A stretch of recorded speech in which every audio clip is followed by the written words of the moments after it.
Bismillahirrahmanirrahim. Assalamualaikum warahmatullahi wabarakatuh. Alhamdulillah, kita bersyukur kepada Allah pada hari ini kita masih diberikan umur yang panjang, kesehatan yang prima, dan kesempatan untuk hadir dalam menjalankan aktivitas kita setiap hari. Jadi untuk anak-anakku semua, tak lupa pula kita kirimkan salawat dan salam kepada junjungan kita Nabiullah Muhammad Sallallahu Alaihi Wasallam sebagai uswatun hasanah untuk kita semua umatnya. Hari ini anak-anakku semua kita akan belajar tentang bagaimana menghidupkan nurani dengan berpikir kritis. Yang mana tentang berpikir kritis ini dijelaskan dalam surah Ali Imran ayat 190-191. Di sini kita akan bahas apa itu sebenarnya berpikir kritis. Jadi berpikir kritis banyak yang mendefinisikan, seperti misalnya menurut Martas, berpikir kritis adalah sebuah proses yang sadar dan sengaja yang digunakan untuk menafsirkan dan mengevaluasi informasi dan pengalaman dengan sejumlah sikap reflektif dan kemampuan yang memandu keyakinan dan tindakan. Di sini juga dijelaskan berpikir kritis yaitu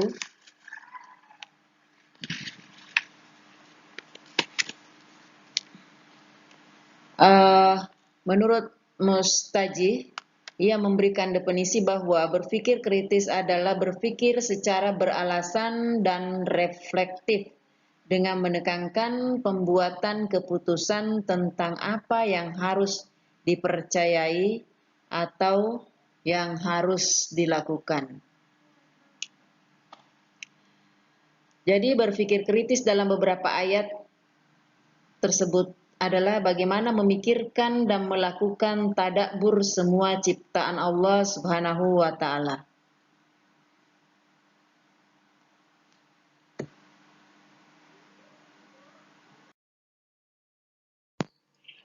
Jadi ayat yang membahas tentang menghidupkan nurani dengan berpikir kritis yaitu surah Ali Imran ayat 190 sampai 191 yang berbunyi A'udzu billahi minasy syaithanir rajim. Bismillahirrahmanirrahim. Inna fi khalqis samawati wal ardi wa ikhtilafil laili wan nahari la ayatin li ulil albab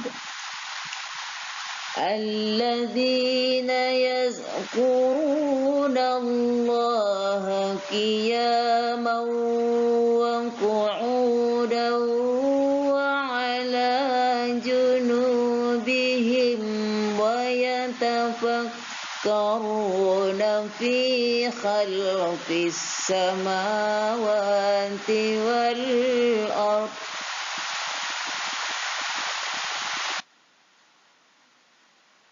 Rabbana ma khalaqta hadza batila subhanaka faqina azabannar.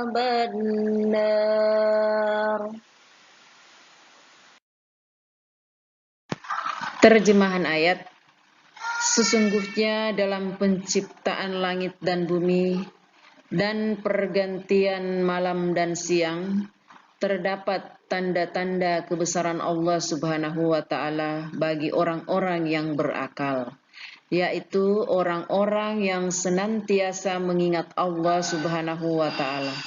dalam keadaan berdiri, duduk, dan berbaring, dan memikirkan penciptaan langit dan bumi, seraya berkata, "Ya Tuhan kami, tidaklah Engkau ciptakan semua ini dengan sia-sia. Maha suci Engkau, lindungilah kami dari siksa api neraka."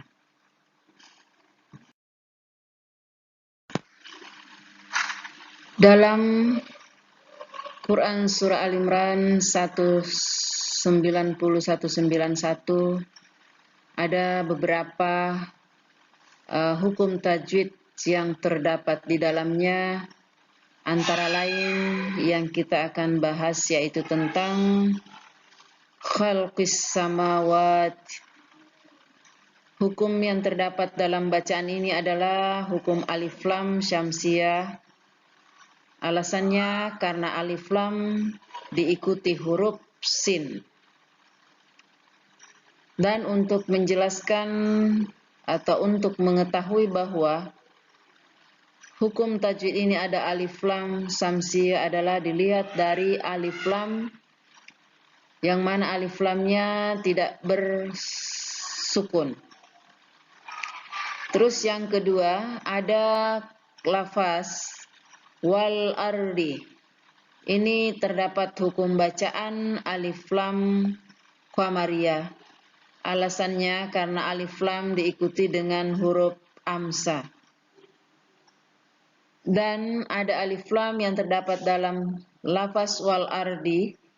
Di sini adalah alif lam qamriyah karena alif lamnya berlambang sukun. Jadi itu tanda-tanda untuk mengetahui apakah alif lam qamariyah atau alif lam syamsiyah. Lafaz yang ketiga qiyamau wa qu'uda. Idgham bi gunnah, hukum bacaan yang terdapat pada bacaan ini karena ada tanwin diikuti dengan huruf waw. Jadi huruf-huruf mad yang ada di sini adalah waw, ya, waw, ya. Yang ketiga junubihin. Ini adalah hukum bacaannya mad tabi'i. Adanya mad waw, sebelumnya ada baris dhammah. Jadi dhammah diikuti huruf waw atau mati atau bersukun. Yang berikutnya khalaqta. Khalaqta di sini adalah hukum tajwidnya qalqala sugrah. Karena berada pada tengah huruf maka dia dikatakan qalqala sugrah. Huruf qaf sukun di tengah kata. Lafaz azaban nar, mad arid li sukun. Jadi ini mad tabi'i diikuti huruf hidup dibaca wakaf. Azaban nar. Jadi mad arid di sukun itu adalah adanya mad sebelum tanda wakaf atau tanda berhenti. Dan masih banyak lagi lapas-lapas yang lain yang punya hukum bacaan, tapi yang sempat pertemuan kali ini kita jelaskan adalah yang 6 lapas ini saja dulu. Jadi insya Allah nanti pertemuan berikutnya kita akan membahas kembali tentang hukum-hukum bacaan yang terdapat pada lapas-lapas dalam surah Ali Imran ayat 190-191.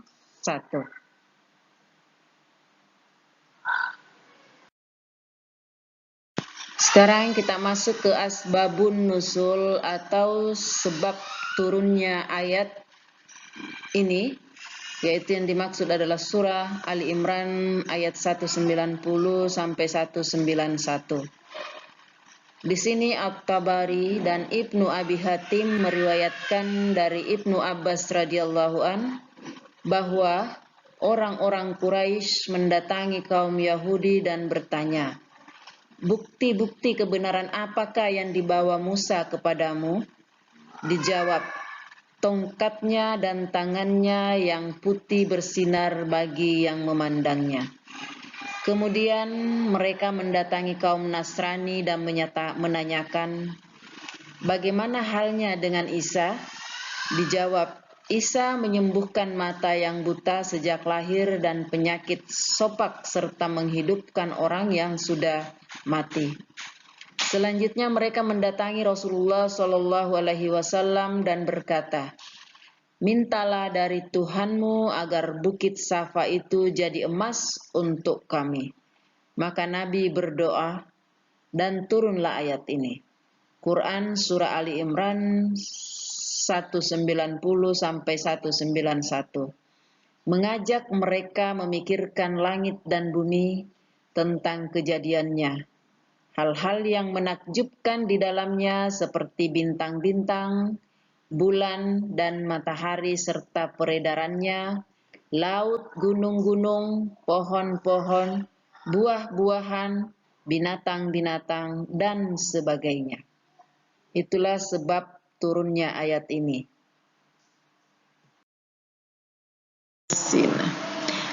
Isi kandungan surah Al-Imran ayat 191,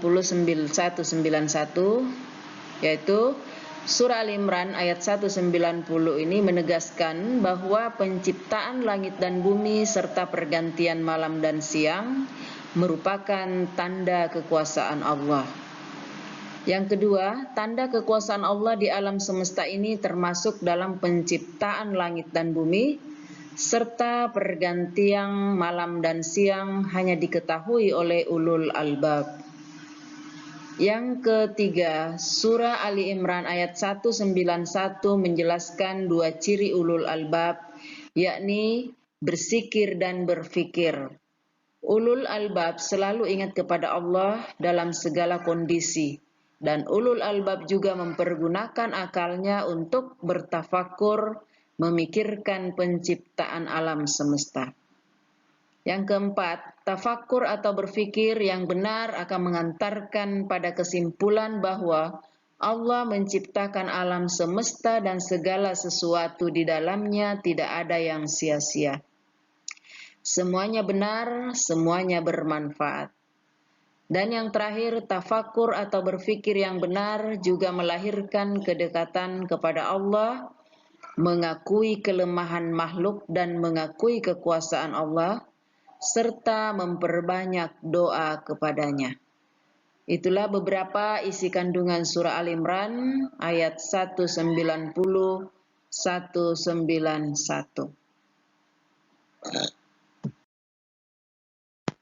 Kesimpulan dari materi ini atau Quran Surah Al-Imran 190-191 tentang berpikir kritis, yaitu bagaimana kita sebagai hamba Allah untuk selalu berpikir, memanfaatkan potensi diri dalam melihat masalah, memecahkan masalah, menciptakan dan menyadari diri. Jadi, mari kita selalu memikirkan tentang ciptaan Allah, sehingga kita bisa selalu membuat yang terbaik. Karena Allah sudah menciptakan bumi beserta isinya ini untuk manusia, tinggal bagaimana manusia itu mengolah tentang apa-apa yang Allah ciptakan. Semoga kita semua bisa menjadi hamba Allah yang selalu berpikir, sehingga selalu ingat kepada ciptaannya dan kepada penciptanya terutama. Saya kira itulah satu kesimpulan dari materi yang Ibu berikan hari ini. Semoga apa yang Ibu sampaikan hari ini insya Allah bermanfaat untuk kita semua, terutama pada anak-anakku semua. Dan akhirnya marilah kita bersyukur dan mengucapkan Alhamdulillah karena pertemuan kita kali ini Alhamdulillah berjalan lancar. Semoga kita tetap sehat walafiat dan Allah selalu meridhoi kita semua, memberkati apa-apa yang kita lakukan pada hari ini. Terima kasih atas perhatiannya. Hadanallahu wa iyyakum ajmain. Assalamualaikum warahmatullahi wabarakatuh.